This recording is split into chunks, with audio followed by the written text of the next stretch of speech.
Hi, I'm Faye Farmer, and you're here for Proposal Development Workshop. The Proposal Development Workshops are something that my office puts on, research development at ASU. Today, you're going to hear about Proposal Writing 1. Now, this is an entry-level, very high-level workshop. We're going to go pretty quick in the first half of this workshop, really kind of give you a lot of information. So you will get with the recording, if you registered for all of our events, you will get the recording plus the handouts, the slides. So keep that in mind. However, feel free to take notes. So you registered for researchacademy.asu.edu, you registered for this event. Just want to point out that this is where Knowledge Enterprise puts all of its training opportunities. Once you sign up for one, you get notices for all of the similar kinds. It is important that you register for things. And if you cannot attend, it's okay for research development.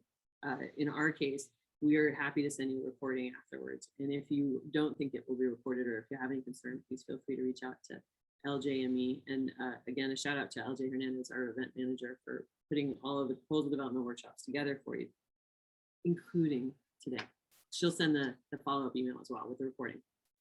And then there's researchadmin.asu.edu. This is one of the websites that you'll want to use if you have any specific, really protocol-driven questions.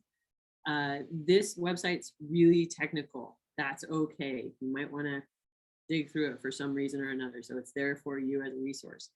As always, your first line of help is your research administrative professional in your unit.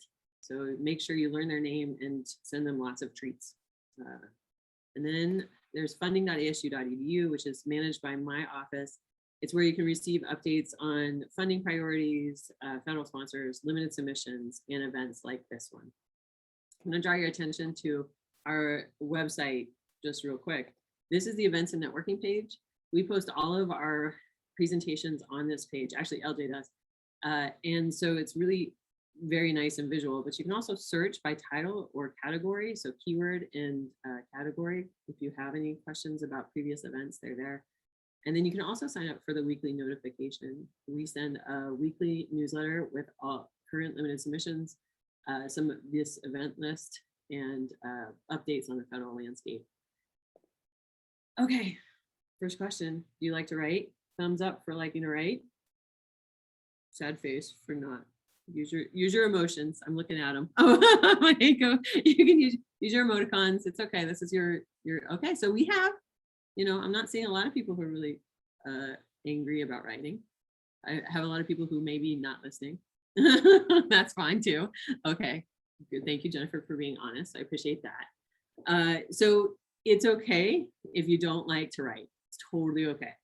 But chat, what have you written? Just anything at all.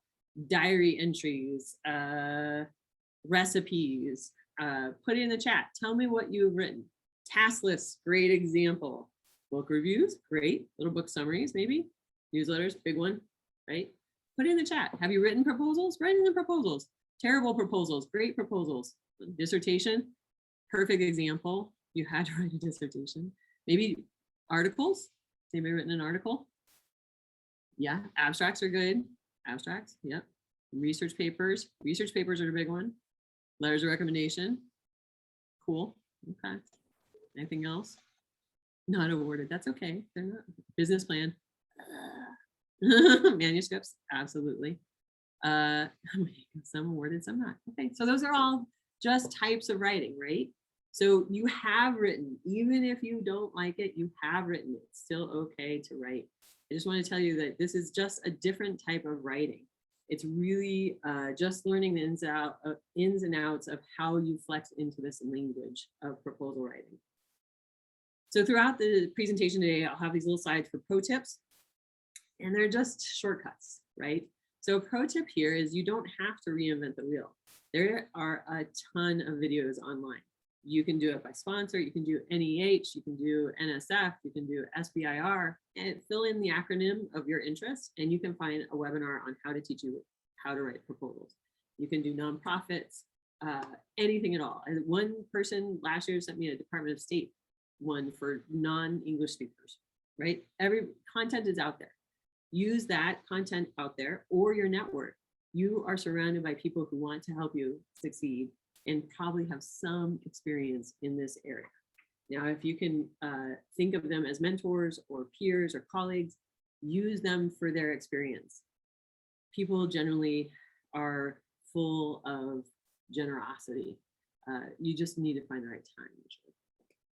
Okay, so today we're going to do 3 proposal club rules, I like to call them, and then 3 concepts for stronger writing for proposals. Now, the reason you're here, we're going to make some assumptions. Your technical approach is good. Your research methodology is solid. You feel confident enough to propose something. You kind of know what you want to spend money on. And so now you're trying to figure out how to really convince the reader that you are the one that they want to spend money on. If you look at the spectrum of the proposal development workshops, we've taken you from one kind of nascent concept idea, and then we'll finish with graphics for your final proposal. This is right in the middle where you found your sponsor, you want to start, you attended last week's presentation on compliance, and you want to start writing. Okay, so let's start with the first proposal rule. The first rule of Proposal Club is always be compliant. You'd never want to be tossed because you didn't read the rules, right? That includes timeline.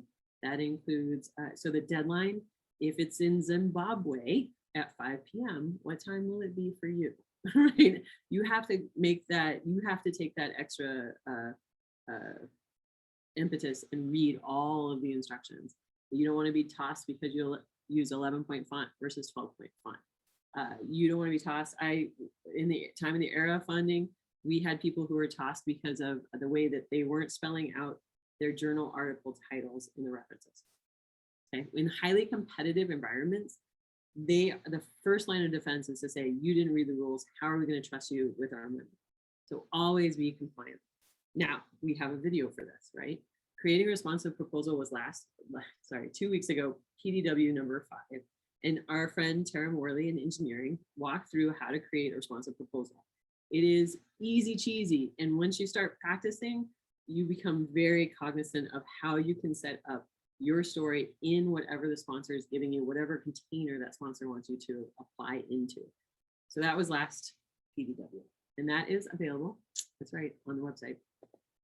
The second rule of Proposal Club is know your audience. You need to know who's going to be reading your document. Is it a general audience? Is it a technical audience? Will it have 2 reviews? Will it have a technical review and a lay review? Will it have an abstract for a lay audience and an abstract for a technical audience? Will you be reviewed by peers? Will you be reviewed by senior academy fellows or previous awardees? You need to know who's going to be reading your document. You want to consider how their experience level as well as their knowledge base. So if you're not accessible or don't convince them of your technical know-how, you want to be cognizant of what that level is for your audience.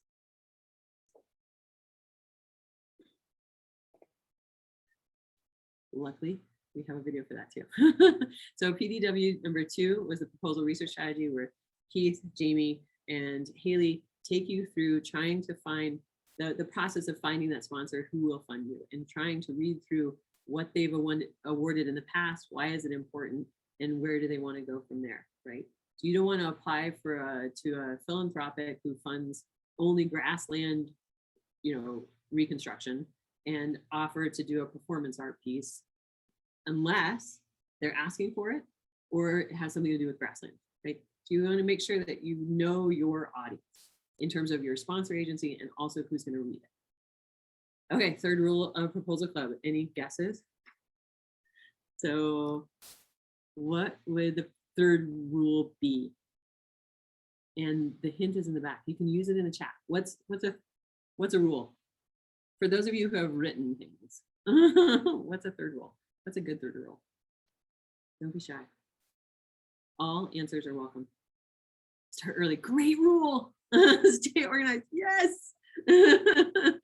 Those are great. Stay honest. Write every day. Come up with your plan. Anything else? Yeah. Okay, I'm gonna go forward. It is so hard to do these on the afternoon. Document everything's good. Ooh, nice. USF is here. I'm gonna start watching them. Yes, you want to move the field forward. You want to make sure that you know what you're talking about, what you're presenting is actually going to move the field forward. All good, all good. It's even more basic than that though, and I'll tell you what it is. You ready? It's gonna rock your socks off. 1 second. Get red. That's right. The third rule is actually let them read your piece because you're looking at the picture in the background was the hint. They're reviewers no matter where you are, reviewers have a stack to get through. So your real intent from Proposal Club is to find that sponsor that wants to fund you, understand what they're funding, deconstruct it so that you're compliant, and then get red. You're getting them through the door. So the front of the store needs to be nice and warm and inviting, and you want to walk in and smell the potpourri and buy something, right? Okay, so how to get red. This is the meat of this presentation. There are three. There are many, many, many other things that you can put into your proposal. I'm going to cover 3 today. and the top 2, logical narrative and clear language, are always just good no matter where you are. Emails, right? Super important for logical narrative and clear language. In terms of writing, those 2 kind of improve your writing just generally. But persuasive writing is very specific to proposals. And the reason is you want to get them in the door, but then you want to convince them to fund you. And that's a different set of writing.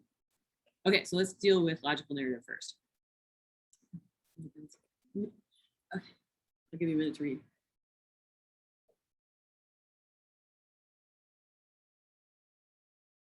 It's a confusing little quote, but it's true. As professionals, we always get subsumed in what we find of interest. We are passionate about something. Very nerdy of me, but I'm very passionate about proposals and reading RFPs, right? So I can go into the acronyms quite quickly, and it's terrible because I lose people because I get so excited about it. Now, everybody in the academy is very excited about what they're doing. And it's called the curse of knowledge, right? We forget that not everybody in the room is in our club. Not everybody in the room is related to us and has to listen to us, right? So you start alienating people if you don't have access to your prose. Now that access is that logical narrative construction. You want to be able to say, if you want to use a technical item, right, a technical word, you have to build an on-ramp so that your reader can understand that technical word. Now, if you know your audience, and remember, Proposal Club rule number, whatever, 2. If you know your audience, you'll know how long to make that on-ramp. If it's a highly technical idea, then the longer your on-ramp for a lay audience. It's a highly technical idea, it's a shorter on-ramp for a technical audience. And so logical narrative allows people to construct that on-ramp to knowledge. So the point of this slide, buy a book. There's many to choose from, and all of them have something to give. Most of them are very short. Most of them are online and in Kindle, but they get you thinking in a way that allows you to knit together your narrative so that it can make it comprehensive to the reader. My go-to for logical narrative is this American Scientist 1990 paper by Gopin and Swan. Improving the quality of writing actually improves the quality of thought. So as you outline what you're trying to accomplish and bringing the reader along, the famous quote from here for me is like breadcrumbs. You have to leave breadcrumbs across your narrative so that people can jump from one idea to the next, right? They can't jump from one supposition to the next. None of us can without a bridge between. So I'm going to use a lot of like connecting words apparently and metaphors. So this is where you have to imagine your readers.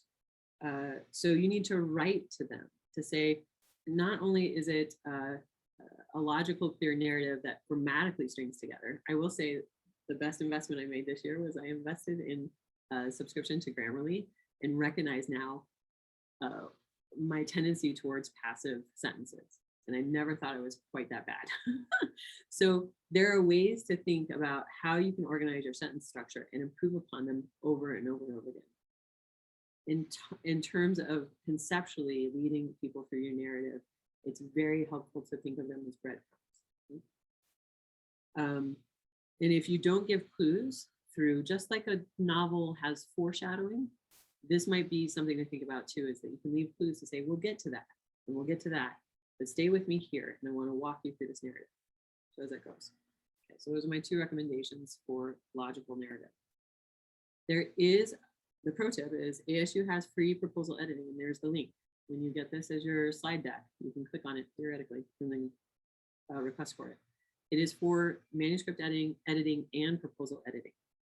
But you also want to get people to read your proposal, walk through all the things you're proposing to do, and make sure that it makes logical sense.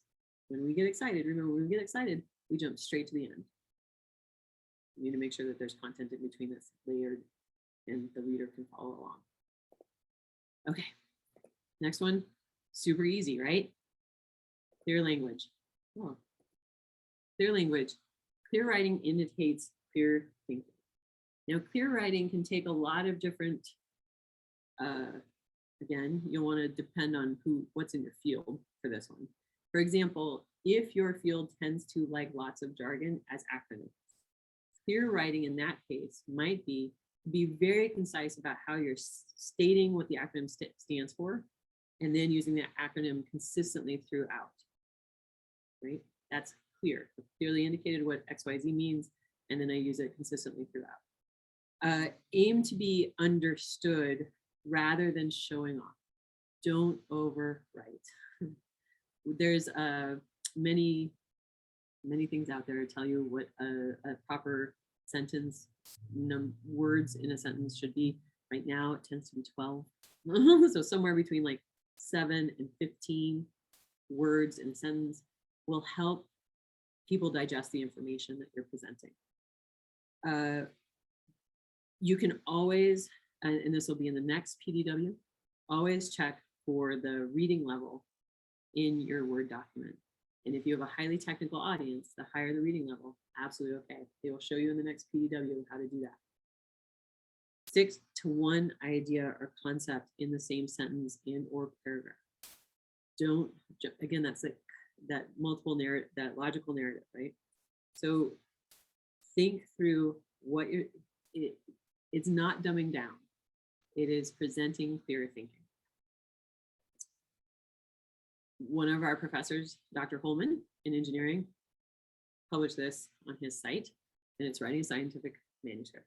And it's great because it actually walks you through everything in science, what you need to do for a manuscript. What I enjoyed about it is that this comment, writing reveals the holes in your argument. So along with the logic, along with the clarity of thought, you should be able to walk someone from the beginning to the end alongside you in your narrative.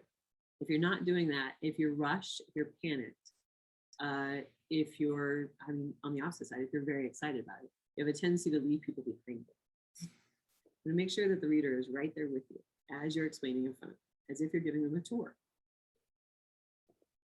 Okay, this is where that bubble went. Persuasive writing. Okay, there are types of writing. We talked a little bit about it just now. There's the technical, functional, where we do the business plan, well, actually business plan's less of it, the manuscripts, what are some of the examples here? We have a research abstract, research papers, articles. Those are all technical writing. The concept behind those is to convey information. They're dry and descriptive. In terms of manuscripts, it's so that someone else can take your data and redo it, right? You want to be as clear as possible in those technical writing aspects. Proposals are not that. They're persuasive writing. They're sales documents. Now, when I say that they're sales documents, faculty often, I'm not a salesperson, but you are, because you're trying to convince the reader to invest in you, which is really exchanging money for the goods of your thinking, right? That's marketing. You're trying to convince them that to have an emotion about your reading. When you look at manuscripts, you don't want emotion. When you look at business reports or short, I don't know, some other technical words, chapters, it's all technical. You don't want them to have an emotional contact. But persuasion is having a connection with your reader. It's technical writing is describing the heart. Persuasive writing is feeling what the heart knows. So very different things. And it is hard to flip between the two because we're so used to not putting our emotion into our pieces of work. And this is true, I don't care if you're in STEM, in arts, whatever. It's true no matter who you are. Manuscripts versus proposals. Anybody see this? Persuasive, the movie? Thank You for Smoking is really great because it's a movie about this Aaron Eckhart is a lobbyist for big tobacco, and he's trying to convince everyone that smoking's fine. The epitome of persuasive campaigning, right? So I use it as a slide deck for the slide because a lot of us are trying to convince people that don't want to invest in something to invest in something. So there are two types. Again, this is a subsection of persuasive writing: voice and lead with a benefit. Voice, if you're not good at it, it can be tricky, right? And I constantly check myself and make sure that I'm first person active. So when you're emotionally connecting with people in your readership, you get more traction if you're first person active. And this is found the upsurge in juvenile fiction. They're all first person accounts, and the reason for that, I heard, is that juveniles are so self-serving. It's all about their world. And if you have a teenager or preteen, you probably know this, is that it's all here. So the juvenile fiction all has to do with the first person perspective because they're emotionally wrought. They're in that story. You have to be that way too with your proposals. So there's some other ways to speak, which is Dr. Griffin is pioneering this, she's doing this, our center is doing this, but it distances the reader from what you're trying to achieve. First person active puts them in the action, puts you in the action. And there's absolutely no passive. Please, no passive. We don't want the object to be doing something because of Dr. Griffin. Active voice connects the reader to you. You're a real person and deserving of their attention. And the reader needs to see you as a peer, somebody they can trust. And you can do that with active voice. So some quick examples. You think it might be simple, but when you sit down next to do your proposal, start thinking about what you will do. We will do this. I will do this. This is what I'm going to do. And start writing those really assertive sentences. And you'll feel uncomfortable for a little bit and get used to it. So 3 potential partners were examined. Absolutely okay for manuscripts. You can see that there. But if I'm writing a proposal, I examine the 3 potential partners. I chose which ones to include here. I am choosing who to fund. I am choosing who to work with. It's a different perspective. Another example, the center will provide educational opportunities to over 50 students. It sounds like a lot when I say it, sorry. So the center is doing something. You can write that in, but as a reviewer, well, who's gonna do it? I mean, I see a budget for, $15,000 for 50 students. But I don't understand who's responsible or what they're gonna do. So the next sentence is, I will provide education opportunities to these 50 students. We'll probably, have to do it over a year. This is 50 students, but as part of the center, I could provide education opportunities to these 50 students. So you can mess with the editing. It's totally fine. The important part is get it out on the page. Editing, next workshop. This one, get it on the page. Another example, the performance will use community theater space. I will perform in a community theater space. You're getting the gist, right? It's just practice. Finally, if I edit it again, I will host a performance in a community theater. So as we build on this first person identity, we need to remember who is acting on what is the emphasis of the sentence. Okay, yours is in the chat. The savannah is roamed by beautiful giraffes. Who's going to give me the sentence in the chat? Everybody's asleep.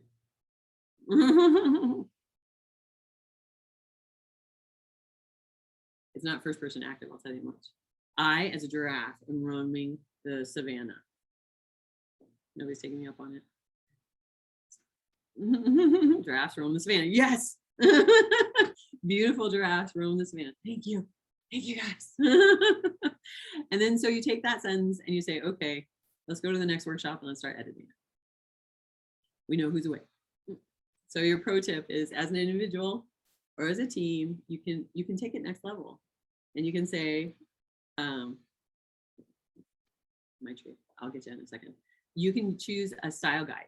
Now, if you get really good at this and you want to start being consistent in sharing how you do it among your students or colleagues, you can create, say, we will always refer to NSF as the NSF, right? We will always refer to this instrument as this instrument.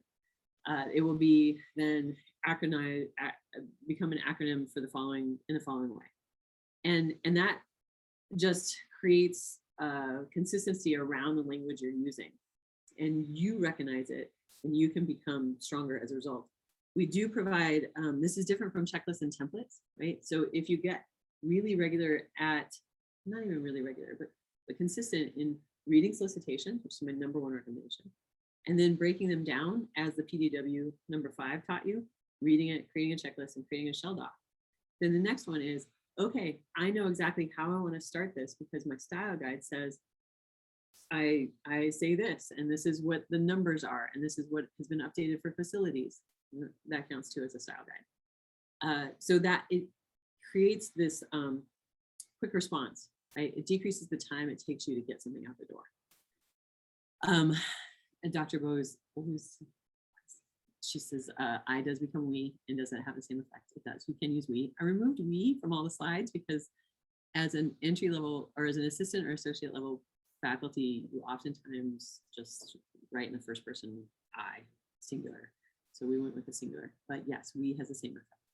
It is hard. The only exception, which I think was removed, was NSF. I said you had to do a third person summary, but I think that restriction was moved a couple years ago. And Jana, I'm not sure about Grammarly picking up the kinds of style choices. I'm still kind of learning about it. They have like informal and formal, but they do tell you all the passive. So I will rest assured you will be dinged 100% on those passive sentences. Okay, so that's the lesson today for voice.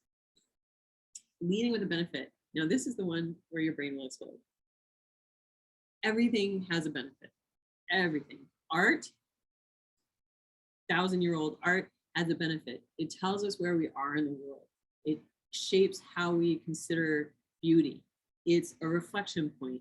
It documents our life. It tells us we're part of an ecosystem. That's a benefit of art. The machine on the right, say it's your engine, well, it becomes my car. It becomes my bike. It becomes how I get to work. It's how I send my children to school, right? So we don't have to walk to school. We can drive to school. We can drive cross country. We can carpool to work, right? Something socially responsible. But there's a benefit to almost everything we can do. And if you think about that benefit, that's a sales pitch. When you think about next time you watch an ad, think about what they're trying to sell you on a benefit for, right? So if you're looking at Pepsid AC, the benefit is you can live your life pain-free. Have I once said Pepsid AC? No. I've said I can remove pain from your life. That's a benefit. It's just this top level, everything's going to be great because of X. Okay. So the key concepts here are features, advantages, and benefits, and differentiators. It's what I'm going to try and do in the next, 5 minutes, is introduce these concepts. And I want you to kind of sit with them for a while. They're hard to, I still have to kind of practice them. There's a few that are easier than others. For example, features. Features we kind of can wrap our head around. They're discrete parts of this idea or this approach. They fulfill a requirement. I need, NSF asks for fundamental research. I have fundamental research. That's a discrete package I can offer the NSF. I have fundamental research. An advantage is how it can help your funder. So dear NSF, you said you wanted fundamental research. I can help you with that issue in chemistry because I am a fundamental researcher in chemistry. And I know that chemistry is one of your priorities because you have a directorate dedicated to it. So a benefit is advantages that solve a funder's problem. So if I dig down deep into that directorate and I find that one of the great grand challenges of chemistry is something that I actually do fundamental research on, and I can say, oh, not only can I help you in chemistry, but my approach can help you achieve this goal, this grand challenge in chemistry. That will benefit you. It doesn't benefit me. Maybe in some way, shape, or form, it benefits me downstream. But right now, my funder wants to address a grand challenge. So I'm going to say, this will benefit you. Okay, a differentiator. This is something that I have that is important to the funder. So you can't walk into a room and say, I do fundamental chemistry research and everybody should fund it. Because that nobody will, right? You have to, a differentiator is I do fundamental chemistry research and somebody wants to fund it. Somebody finds it of interest. And if they don't find it of interest, at least you can convince them that it is important to them. And that's a differentiator, right? I have something that you want that is important to you. It doesn't have to be a widget. It can be a concept because in academia, I have news for you. If you're a faculty member, your intellectual property, what's in your brain, is your differentiator. You are a feature of your work. And you can find a funder who wants to fund you because they find what you're interested in important. Writing the proposal so that they read it and understand what you're trying to do, separate. And this isn't a class on having to do a resubmission and go through that, but this is the first part of writing. So again, remember the best way that I remember is differentiator is something I have that they want and just leave it there. So I can come up with a bunch of things that maybe not a lot of people want. Okay, so how do we lead with the benefit? We took this third thing here, benefits, advantages that solve a funder's problem, and we're going to lead with it. I'm going to give you some examples. As we write, what tends to happen is usually by the third paragraph, if we're not really strong writers or we're kind of like figuring out what we're writing, usually by the third paragraph, we kind of get into our groove and we start thinking about what we're going to do. It's the same in paragraphs. Usually by the bottom of the paragraph, we kind of get into that groove and we're starting to hit messages. So this is our paragraph. I'll let you read it.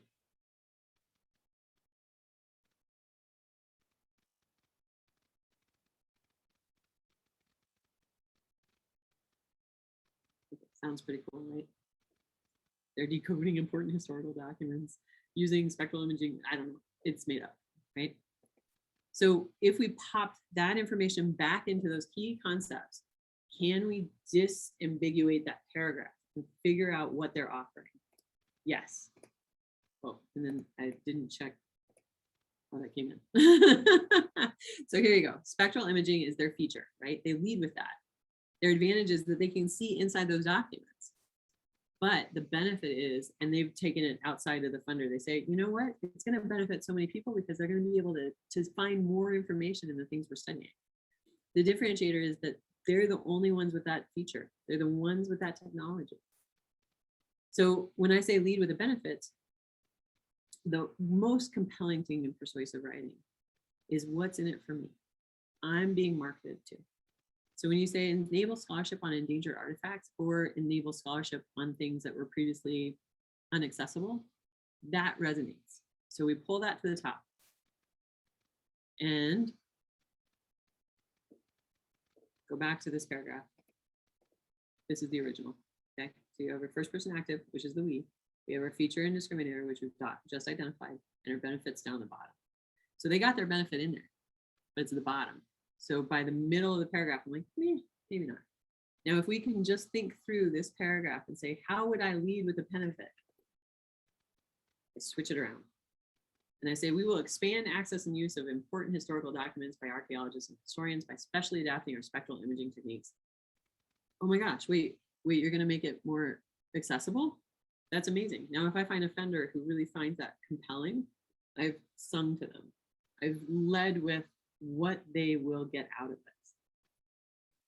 Let's do it again. Feature. So here's the compare and contrast. I've taken the bottom sentence and moved it to the top because I've thought through my features, my spectral imaging, my discriminators, my team that uses this technology, owns it. But my benefit really is open. I've decided benefit, and all of this can move based on your paragraph and what you're trying to sell to your funder.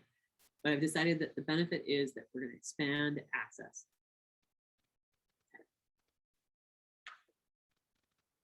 Okay, I'm going to add this here. The last slide will work for new lines of research. How does one sell work that's been funded for some time? Oh, good one. Let's get there in a minute. Okay, so I'm going to come back to that one. Okay, we found a neurotoxin. Here's our proposal. Would you fund this? Thumbs up. Sorry, I'm fresh out of cash. Yeah, like which one? I'm in. Snakes are awesome. Everybody sleep. Okay, Alice is gonna fund it. I can't see everybody. Alice is gonna fund it. Oh, and then my tree. Okay, that's it. Everybody else is asleep. Okay, so I wouldn't, because it's not enough of a compelling statement, right? I'm fresh out of cash. Well, move along. So let's think about what could happen. Okay, so our feature is, I'm gonna break down what our feature is, and I'm gonna say, okay, I'm starting to write this proposal, and I'm gonna get into the swing of things. How am I gonna start thinking through what I'm gonna present to people as my pitch? So I know I have drugs from chemicals that are synthesized from this black mamba that you saw previously, and I know I can treat Alzheimer's with it. I know that if I scale this up, now again, I'm totally making this up, but I have to think about advantages for whoever I'm pitching this to. If I can make them cheaper and more effective, then I've sold it. Like it's sped up access, right? Increased access almost. And the benefit is that, and you can come up with whatever benefit you want, but I've decided that this is it. We get relief from Alzheimer's, increased lifespan, and decrease the cost of treating Alzheimer's by 50%. So this is pretty impressive stuff. Now I've started with almost a hyperbolic statement. That's okay, because you have to practice at getting really obnoxious about this. And you got to really think through the benefit for yourself. Okay, my differentiator I've decided is that I have 3 universities and previous success. So I know that I have something there. Okay, so this is past research. This preliminary research is demonstrated. I've been previously funded in this. Okay, so the basic requirement, remember, it's just checking the box. I'm going to partner with my people to do this work on black mamba venom, and because I'm going to work on nerve cells, and then I could even say that are implicated in Alzheimer's. Done. Check a box and move on. Now, is that really compelling? If that's the first sentence in my proposal, no, I would say no. It's kind of dry. It's not telling me, what's in it for me. But I have first person active. I have the feature and the benefits. Well, I don't even have the benefit, I don't think. Okay, so better. I'm going to partner with my partners. I'm going to study how this neurotoxin works and could be used to treat people. So I've added my benefit. Okay, so it's a little bit more compelling because I've got Alzheimer's, and if I've got a mom or a dad with Alzheimer's, or I'm deep into Alzheimer's research and I want to change the world, all of a sudden I'm kind of interested. Okay, first person active, there's the feature and there's the benefit. Okay, but getting closer. Now this is a lot of information that's completely made up to serve my purposes. So I'm going to partner with my partners here. I'm going to treat the millions of people who suffer from Alzheimer's to significantly lower the cost of treatment in developed countries. And I have worked with, this person is going to work on this topic.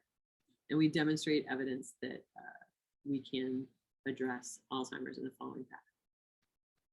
So it's blustery. It's got a little bit of evidence in it. I'm still leading with a partner. So I'm getting a little bit closer. There's my first person active. There's my feature. There's my benefit. There's my differentiator. Because I'm the only person who can do it, right? But it doesn't really say it very clearly. So I think I'm just seeing you right now. Is everyone else? What? Okay, I see the screen. Okay, that was me. I'm sorry. Something weird happened on That's my okay. end. And I'm at the final. That's okay. LJ's distracted. Okay, so this is the difference. I overwrote, right? So did we lead with a benefit? Or would it be better, and this is my question to you guys, would it be better if we said, in order to decrease the cost of treatment in developed countries for Alzheimer's, my group can get together and look at this neurotoxin that's very unique. Would that lead more with a benefit? So you can see the difference as we evolve it. So it's better now, but it can be even better. I'm still not really leading with the, if I'm going to pitch this to NIH and the biomedical community, I need to say, I'm gonna save people. And then so we will save people is my first sentence. Maybe not that obnoxiously, but I'd roll it in there. Okay, so you can see how that evolves over time. Now, the reason that I did this is because you have to practice it. It does not come naturally. And you actually have to physically think through what your research is. And this goes to the currently funded. In your currently funded, and you're trying to get to the next level, the next tranche of funding, you have the benefit of saying, I have proven experience. Somebody believed in me before this. And you are going to benefit from that because I'm a low risk opportunity. You can write down 4 or 5 benefits because you can do your feature and you can say the benefit of my technical approach, the benefit is this, the benefit of previous funding is this, the benefit of the person who's running the program is this. The great thing about leading with benefit is that it's scalable and applicable to any kind of situation, but you must go through that spreadsheet of what's my feature and what's the benefit of that feature because you need to tie them together. Okay, would you find it? Fund it? Would you find it? Would you fund it? Thank you. Kendall, I convinced Kendall. Thank you, Kendall. And Alice is still on board. She still likes snakes. Okay, so the pro tip is that benefit statements, once you practice them and apply them to any situation, they are scalable and flexible. You can do it at the paragraph level and you can do it at the whole proposal level. A good benefit statement can become whatever kind of theme you need, and you have to practice them. Okay. One idea from today in the chat. That's it. That's all I have for your workshop. Benefit statements. Voice, other things, other takeaways. Tana's like on board. Thank you. At this point, with the why this matters, right? Yeah, but it's not even why it matters. It is that, but the next level is why does it matter to the funder? Because or the reviewer. So if you know your audience, what are they looking for? It's beyond simple compliance. It's really honing in on what is going to make them very excited about your idea. Thank you. GQ. I have a quick question, Faye, if I could jump in. So I was wondering about with leading with the benefit, do you need to like explain why it's a benefit sometimes? So I'm thinking about like with their Alzheimer's example, like Alzheimer's affects X many people globally. This project will benefit Alzheimer's. Do you need to like couch the benefit, or do you do that after? Do you say this project will benefit Alzheimer's and this is why Alzheimer's is a big problem? A very common approach to NIH proposals, and I'm never going to disabuse you of this. That's the problem statement at the beginning of NIH proposals that you're referencing, is that Alzheimer's affects heart disease affects 40,000 people, right, or 40 million people. This affects, it is a problem statement. That's all it is. It's not a benefit. If you think about your benefit is inherently suggesting that it's a problem. So if I come up with a cardiac disease medicine, I'm targeting it to people who know this already, hopefully. If not, then definitely explain to them why it's a benefit. So it's, again, knowing your audience. If you have an NIH proposal and you want to lead with that problem statement because it's traditional, it's culturally specific, go for it. Does that make sense? It does. So maybe if I yeah, maybe if I couch it a little bit in terms of, so my research focuses on women's representation, Uh-huh. which not everyone would view as a problem, or it's context specific or even reader specific, and whether they view it as a problem or not. So I usually start my articles or proposals with stating how severe gender inequality is, to first let them know, like, hey, this is a problem. This is how we can address it. Okay. That's, Do you think it's funder specific, or? I would encourage you to think about a benefit statement instead, because you're leading Okay. with, I would hope, a kind of an obvious challenge. Representation, for those people who you're proposing to, they've already identified it as a problem. If they haven't, if they're a generic audience, then sure, make that your second or third sentence. But your benefit is, wouldn't an, and I'm just throwing it out there, but wouldn't an inclusive society full of people who can weigh in on this specific aspect improve a lot for everybody? Again, totally just making that up. But if you could somehow phrase it, that first sentence, make it the most powerful sentence you have, which is, we all know we need to be at the table. How do we move that mark based on what that funder wants? So if you're applying to Luce, what's important to Luce? Make that first sentence, my research will advance women and minorities at the table for policy making to ensure that those policies are representative of things in the world. Play with it. Great. Yeah, that's super helpful. Thank you. Okay. Everybody's thinking. I think we're good. Imagine a just society. That's beautiful, Sandy. That's beautiful. I think that's a great example, right? And this works for social sciences, hard sciences, community, qualitative research. It should help with all of it, because we're all here for a reason. Okay. That's all I got. Thank you all for attending. I just want to drink from LJ. Have a great day. I was so close. I was so close. Have a great day, guys. Enjoy your week.